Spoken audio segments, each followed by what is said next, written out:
They said the sun forgot this place once and never came back. For 3 endless weeks, darkness wraps the village of Harrow's End like a wet shroud, swallowing sound, color, and time itself. Nobody visits anymore.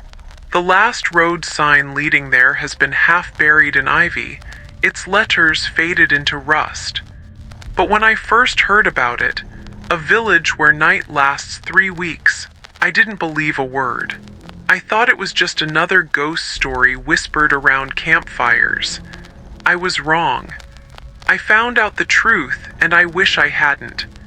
It started when my friend Amelia, a freelance photographer obsessed with abandoned towns, called me one night, her voice crackling over the phone. "Eli, you have to see this," she said. "There's a place in Maine where the sun doesn't rise for 21 days straight. Locals call it the dark season. I'm going there tomorrow." I laughed it off, told her to be careful, and hung up. 3 days later, she stopped replying to my messages. Her phone went straight to voicemail. No updates, nothing on her socials. That's when I packed my gear, rented a car, and followed her trail. The GPS led me to a narrow dirt road, flanked by forests so thick the trees seemed to lean inward, blocking out the sky. Fog rolled over the ground like something alive. The deeper I drove, the darker it got, even though it was barely past noon.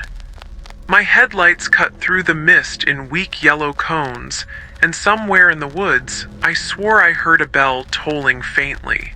Then my car sputtered, headlights flickered, and the engine died right at the edge of the village. The air was unnaturally still. No crickets, no birds, not even wind, just silence. I got out, clutching my flashlight. Ahead of me stood Harrow's End. The houses were old, wooden, and warped by damp. Windows were boarded, some with claw marks etched deep into the wood. The whole village looked like it had been dead for decades, yet I saw faint candlelight glowing behind one cracked window. I called out, "Hello, is anyone here?" No answer, just the soft shuffle of feet somewhere close. I turned, beam trembling across the road, but there was no one. The light from my flashlight flickered, and in that split second of darkness, I thought I saw a figure, tall, thin, with a face that wasn't really a face at all, just a smear of pale skin where eyes and mouth should have been. When the light came back, it was gone. I ran to the nearest house and pushed the door open. Inside, dust floated through the air like tiny ghosts. There was furniture, a fireplace full of ash, and photographs on the wall, families smiling, but every face had been scratched out with something sharp. The floor creaked beneath me. Then I heard it again, the bell. Closer this time. I followed the sound through the hallway and found a door leading to a basement. The bell tolled once more, loud enough to shake the walls. My hand trembled as I pulled the door open and aimed my light downward. A faint metallic glint flickered from below. I descended the steps, one creak at a time. The smell hit me first, metallic, rotten, sweet like decay.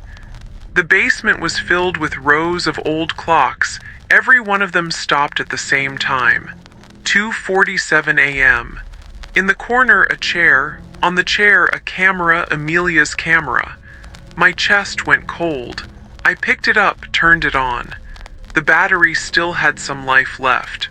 The last photo she'd taken showed the main street of Harrow's End, completely dark except for one figure in the distance. Again that same tall, eyeless silhouette, standing perfectly still. I dropped the camera when I heard a whisper from the shadows. It sounded like her voice. "Eli," I froze. The voice came again, trembling and soft. "Eli, don't look." My flashlight shook in my hand.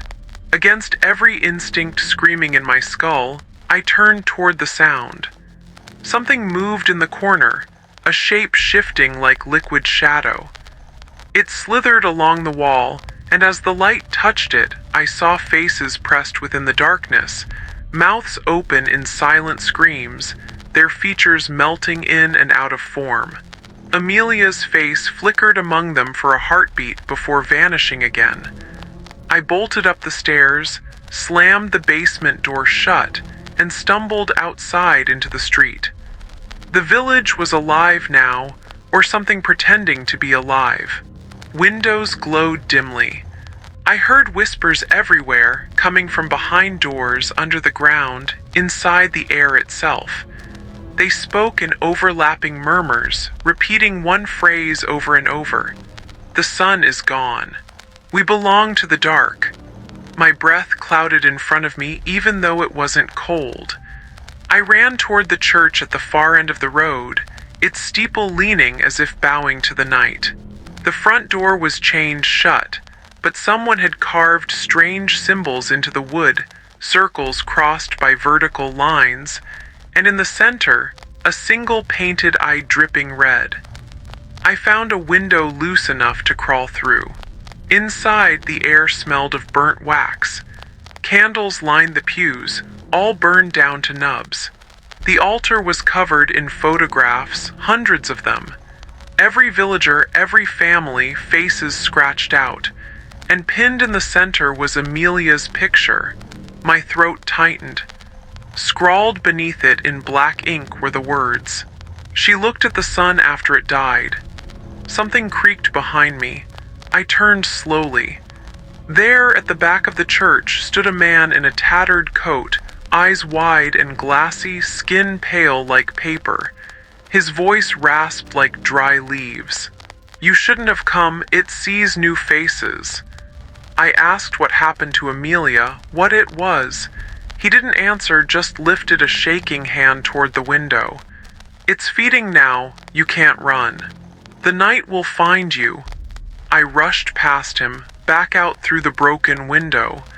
The darkness outside had thickened, as though the air itself had turned to ink.